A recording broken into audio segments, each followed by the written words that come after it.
मला असं कळतंय काल आपल्या राज्याचे मिस्टर जॅकेट मंत्री जे रोज सकाळी उठल्यापासून संध्याकाळपर्यंत सकाळी दुपारी संध्याकाळी कुठलं जॅकेट घालायचं, कुठल्या रंगाचं जॅकेट घालायचं याचा विचार जास्त करतात, पण त्यांना शेतकऱ्याचा फाटका सदरा हा मात्र दुर्दैवाने त्या ठिकाणी दिसत नाही। काल त्यांना मीडियाने विचारलं की रोहित पवारांनी आपल्याबद्दल आणि खास करून विम्याची जी पॉलिसी आहे, नवीन पॉलिसी, त्याच्याबद्दल काही बदल जे सरकारने केलेले त्या बदलामुळे शेतकऱ्याचं नुकसान होईल। त्यावेळेस त्यांनी उत्तर देत असताना थातुरमातुर उत्तर दिलं की रोहित पवार जे बोलतील त्याच्यावर पॉलिसी बनत नसतात। खरं तर आश्चर्य वाटतं, त्यांनी टेक्निकल उत्तर द्यायला पाहिजे होतं थातुरमातुर उत्तर देण्यापेक्षा।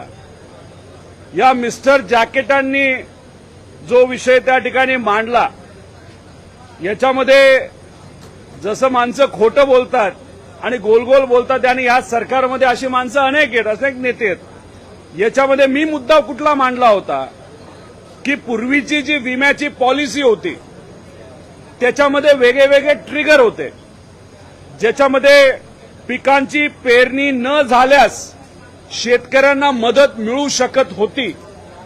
स्थानिक आपत्ती म्हणजे लोकलाइज कॅलॅमिटी, जसं की आता समजा काही भागामध्ये अतिवृष्टी झाली पण दुसऱ्या सर्कलमध्ये नाही झाली, तर ज्या सर्कलमध्ये झाली ती लोकलाइज कॅलॅमिटी समजून त्या सर्कलच्या शेतकऱ्याला मदत मिळत होती। पिकांच्या हंगामात प्रतिकूल परिस्थितीमुळे होणारे नुकसान, मिड सीझन ॲडव्हर्सिटी, म्हणजे जसं की पेरणी झाली पण काही काळ पाऊसच आला नाही आणि शेतामध्ये दुपार पेरणी करायला लागली, तर हे पूर्वी कव्हर केलं जात होतं।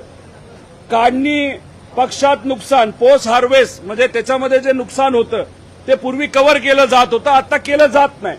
आणि शेवटी उत्पादनात येणारी घट, आता याच्यामध्ये आपण जर बघितलं तर हे 5 निकष हे इन्शुरन्स पॉलिसीमध्ये पूर्वी होते। दुर्दैव असं या सरकारने रात्रीतच जीआर चेंज केला। का चेंज केला तर ह्यांना केंद्र सरकार आणि राज्य सरकार मिळून स्वतःचे 6,000 कोटी रुपये वाचवायचे होते आणि शक्ती मार्गाला कदाचित तो पैसा त्यांना वापरायचा होता। आणि याच्यामध्ये एकच निकष राहिला, ते म्हणजे पीक काढणी प्रयोगामध्ये येणारी तफावत, म्हणजे हे बाकीचे 4 विषय काढून टाकले। म्हणजे आता शेतकऱ्याचं जे नुकसान झालेलं आहे त्याच्यामध्ये शेतकऱ्याला दुर्दैवाने कुठलीही मदत मिळली जाणार नाही। आणि नवीन विमा पॉलिसी आणल्यामुळे आणि राज्य सरकारचे केंद्र सरकारचे पैसे वाचवावेत म्हणून सामान्य शेतकऱ्याला 2,000 कोटी रुपये हे विम्याचं प्रीमियम म्हणून तिथं भरावे लागणार आहेत। आणि हे जे काही ट्रिगर जे सरकारने काढलेत त्याचा जर अभ्यास आपण केला, 2024ला 2700 कोटी रुपये हे विमा कंपन्यांकडून शेतकऱ्याला मिळाले होते आणि जे ट्रिगर काढलेत त्याच्यामध्ये शेतकऱ्याला 2,000 कोटी रुपये मिळाले होते आणि फक्त 700 कोटी जो ट्रिगर ठेवलाय, म्हणजे ज्याच्यामध्ये कापणी प्रयोगामध्ये येणारा फरक, त्यात फक्त 700 कोटी रुपये हे शेतकऱ्याला मिळाले होते। म्हणजे सगळ्यात जास्त पैसा शेतकऱ्याला भरपाई म्हणून ज्याच्यामध्ये मिळतो तेच निकष हे या इन्शुरन्स कंपनीमधून काढलेले, म्हणजे इन्शुरन्स कंपनीचा सुद्धा फायदा हा व्हावा यासाठी मिस्टर जॅकेट हे प्रयत्न करत आहेत आणि हे सरकार दुर्दैवाने त्या ठिकाणी प्रयत्न करत आहेत। त्यामुळे ज्या पद्धतीने शेतकऱ्याला मदत मिळण्याचा जो जीआर होता, जो इलेक्शनच्या आधी हा खूप मोठ्या प्रमाणात मदत दिली जात होती, आता इलेक्शन झाल्यानंतर त्याच्यामध्ये सुद्धा कपात ही या शासनाने केली। त्यात तर तुम्ही कपात केलीच आणि विम्यामध्ये सुद्धा या शेतकऱ्याला बऱ्यापैकी वंचित तुम्ही ठेवणार आहात। म्हणजे हे सरकार शेतकऱ्याच्या विरोधातलं सरकार आहे। आणि मिस्टर जॅकेट जसे म्हणतात की भिकारी सुद्धा 1 रुपया घेत नाही, म्हणजे शेतकऱ्याला भिकारीपेक्षा बदतर या मंत्री महोदयांनी म्हणलेलं आहे। आणि दुर्दैव असतं आर्थिक दृष्टिकोनातून हे सरकार तोच प्रयत्न करत आहे की शेतकऱ्याला कुठेही पैसा हा मिळाला नाही पाहिजे। त्याच्याच बरोबर ओसाडगावची पाटीलकी म्हणजे ते मंत्री, त्या मंत्र्याला कदाचित पैसेच खाता येत नाहीत आणि डायरेक्ट जी शेतकऱ्याला मदत दिली जाते त्यामुळे कदाचित त्यांच्या खिशात काहीच जात नाही, म्हणून कदाचित कृषी खातं म्हणजे ओसाडगावची पाटीलकी असं त्यांचं म्हणणं असावं. आणि ढेकळाचे पंचनामे करायचे का, हा जो मुद्दा आहे, म्हणजे याच्यामध्ये थट्टा तुम्ही शेतकऱ्याची दुर्दैवाने करत आहात. आणि हे जे ढेकळाचे पंचनामे करायचे का, याचं उत्तर जर कुठं लपलं असेल तर या विमा पॉलिसी जी चेंज केली त्याच्यामध्ये तो लपलेला आहे. मी तुमच्या सर्वांसमोर मिस्टर जॅकेटला आव्हान करतो, तुमच्यात दम असेल, तुमच्यात ताकद असेल तर कुठेही तुम्ही बोलवा. विमा आणि या पॉलिसीवर, त्याच्याचबरोबर शेतकऱ्याला तुम्ही जी मदत देणार आहात त्याच्यामध्ये असणारी तफावत, त्याच्यावर हा रोहित पवार शेतकऱ्यांच्या वतीने, सामान्य लोकांच्या वतीने तुमच्याबरोबर चर्चा करायला तयार आहे. माझ्यात दम आहे, पण तुमच्यात मिस्टर जॅकेट दम आहे का, तर समोरासमोर या, होऊन जाऊ द्या.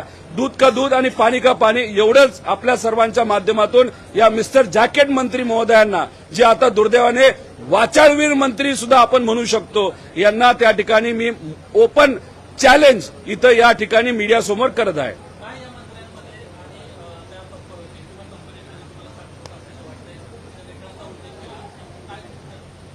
हे बघा, 2024च्या पॉलिसीच्या अंतर्गत सगळ्यात जास्त मदत शेतकऱ्याला, त्या 2700 कोटी विमा कंपनी जे शेतकऱ्यांना दिले होते त्याच्यामध्ये 5 निकषापैकी 4 निकषामध्ये 2000 कोटी रुपये हे विमा कंपनीला, हे तिथं शेतकऱ्याला द्यावे लागले होते. आणि तेच महत्वाचे 4 निकष आता या सरकारने काढून टाकलेले आहेत. म्हणजे विमा प्रीमियम शेतकरी भरणार, तो त्या विमा कंपनीच्या खिशात जाणार, पण परतावा जो विमा कंपनीकडनं शेतकऱ्याला मिळणार तो मिळणार नाही. म्हणजे कुठेतरी काळबेरं मात्र याच्यामध्ये आहे. आणि कदाचित विमा कंपनी आणि मिस्टर जॅकेट, मिस्टर वाचारवीर हे जे मंत्री आहेत यांच्यात काहीतरी साटलोट झालं असावं, असं आम्हाला सगळ्यांना शंका येते. अहिल्यानगरच्या भाजपच्या जिल्हाध्यक्षांवरती गंभीर स्वरूपाचे आरोप तृप्ती देसाईंनी केले. त्यांनी असं म्हटलं की महिलांना धाब्यावरती बोलवणं, दारू पिऊन त्यांना नाचायला लावणं, अशा पद्धतीचे आरोप केले. अहिल्यानगरच्या जिल्हाध्यक्षावर भाजपच्या कुणी गेलं, तृप्ती देसाईंनी केले. नाही, असू शकतं. तृप्ती देसाईंकडे बरीच माहिती काही सामाजिक कार्यकर्ते पाठवत असतात आणि त्याच्यामध्ये एका महिलेने कदाचित कंप्लेंट केली असावी आणि एका महिला सामाजिक कार्यकर्त्यांनी ती कंप्लेंट ही आपल्या सर्वांसमोर आणली असावी. मी सरकारला विनंती करतो की याच्यात खोलात आपण गेलंच पाहिजे, काय खरं काय खोटं हे लोकांसमोर आलं पाहिजे. पण या सरकारच्या बाबतीत तुम्हाला मी सांगतो, हे सरकार सामान्य लोकांच्या पाठीशी कधी उभं राहणार नाही. सोशल रिफॉर्मर नाही तर सोशल कार्यकर्ते त्यांच्या मागे नाही राहणार, पण त्यांचे पदाधिकारी आणि जे कार्यकर्ते ना आमदार यांच्याच मागे त्यांनी कितीही चुका करा, कितीही गाळात घाला, किती खालच्या लेवलला जाऊन त्या ठिकाणी भाष्य करा, हे फक्त नेत्याच्या पाठीमागे भक्कमपणे उभा राहणारं सरकार आहे, हे सामान्य लोकांच्या बाजूली नाही. त्यामुळे त्या महिलेची जर तक्रार असेल, त्याबद्दलची काही माहिती आमच्यापर्यंत आली, आम्ही सुद्धा ती माहिती अधिवेशनामध्ये मांडण्याचा प्रयत्न करू. सुधीर मुनगंटीवार यांनी यालाच धरून अशी प्रतिक्रिया दिली की आमच्याकडे बाहेरची गर्दी खूप झाली, त्यामुळे त्यांच्यातला काही प्रकार आहे का हे पण बघतो, असे पद्धतीची प्रतिक्रिया दिली त्यांनी. सांगता येणार नाही असं ते. भाजपचं झालं असं आहे की इतक्या नेत्यांचा प्रवेश गेल्या 5 वर्षामध्ये त्यांनी केलेला आहे. म्हणजे भाजप जेव्हा सत्तेत नव्हतं, 20-25 वर्ष मधले 5 वर्ष जर सोडले तर त्यावेळेस ज्या लोकांनी पक्षासाठी भाजपसाठी कष्ट केले त्यांना मात्र घरी बसवलं. आमदार असताना 4-4 टर्मचे 5-5 टर्मचे आमदार असताना घरी बसवलं. पण हे इम्पॉर्टंट मटेरियल जो होतं, जे दुसऱ्या पक्षातून भाजपमध्ये आलेले नेते, सगळेच मोठे नेते आपण जर बघितले, त्यांना तिथं मंत्रिपदाची सुद्धा संधी गेली आणि ह्यांचा इम्पोर्ट अजून थांबतच नाही. मग कुठेतरी भाजप पार ओढून सांगते की आमच्याकडे नेते नाहीत, आम्हाला काँग्रेस, राष्ट्रवादी, शरदचंद्र पवार असे इतर पक्षातून नेते हे इम्पोर्ट करावे लागतात. त्यामुळे मुनगंटीवार साहेब जे बोलतात ते प्रामाणिक सामान्य भाजपचे कार्यकर्ते, ज्यांनी त्यांचं आयुष्य मोजलं, त्या ठिकाणी तिथं आयुष्य या पक्षासाठी दिलं, तरी सुद्धा त्यांच्यावर तिथं अन्याय होतो. कदाचित मुनगंटीवार साहेब त्या अनुषंगाने बोलत असतील. ते इतके अभ्यासू असताना सुद्धा दुर्दैव असं की इतकी गर्दी या सरकारमध्ये बाहेरच्या लोकांची झाली की मुनगंटीवार साहेबांना अभ्यासू असताना सुद्धा त्यांना मंत्रिपदाची संधी त्या ठिकाणी देण्यात आलेली नाही. दिशा सायलेंट प्रकरणामध्ये काल कोर्टामध्ये राज्य शासनाच्याच वकिलांनी असं सांगितलेलं आहे की आदित्य ठाकरे यांचा त्याच्यामध्ये काही संबंध सालियांच्या वडिलांनी जी नव्यानं पिटिशन केलेली होती कोर्टामध्ये त्याचं उत्तर देत असताना सरकारी वकिलांच्या वतीनं हे उत्तर देण्यात आलं. काही भाजपचे नेते मंत्री शिंदे साहेबांच्या पक्षाचे नेते मंत्री सातत्याने आदित्य ठाकरेंच्या विरोधात दिशा सालियन प्रकरणावर त्या ठिकाणी बोलत होते, खालच्या पातळीवर जाऊन बोलत होते. आता त्यांच्याकडे दोन संधी आहेत. एक, आदित्य ठाकरेची तुम्ही माफी मागावी की तुम्ही चुकीची माहिती देत होता लोकांना, लोकांची सुद्धा माफी त्या ठिकाणी मागावी, नाहीतर मग सरकारने यांच्यावर कुठेतरी कारवाई करावी की हे गेले अनेक वर्ष इलेक्शनसाठी तिथं खोटं बोलत होते. तर कारण आम्ही नेहमी म्हणत होतो याच्यामध्ये काही आदित्य ठाकरेंचं रिलेशन नाही, तरी सुद्धा हे नेते कुठेतरी मुंबईचं इलेक्शन आहे म्हणून, राज्यात कुठेतरी इलेक्शन आहे म्हणून, बिहारमध्ये इलेक्शन आहे म्हणून या विषयावर त्या ठिकाणी खोटी माहिती मीडियाच्या माध्यमातून लोकांपर्यंत पोहोचवत होते. आता पोलीस प्रशासनानेच म्हणजे जिथं फडणवीस साहेबांचा विभाग आहे त्या विभागानेच आता कोर्टात सांगितलेलं आहे की दिशा सालियन प्रकरणामध्ये आदित्य ठाकरेचं काही तिथं देणं घेणं नाही. म्हणजे कुठंतरी हे जे नेते बोलत होते त्यांच्यावर कुठं ना कुठंतरी शिस्तबंधाची कारवाई तरी झाली पाहिजे, नाहीतर तमाम लोकांची माफी खोटी माहिती दिल्याबद्दल त्यांनी त्या ठिकाणी मागावी असं या ठिकाणी मी आव्हान करतो.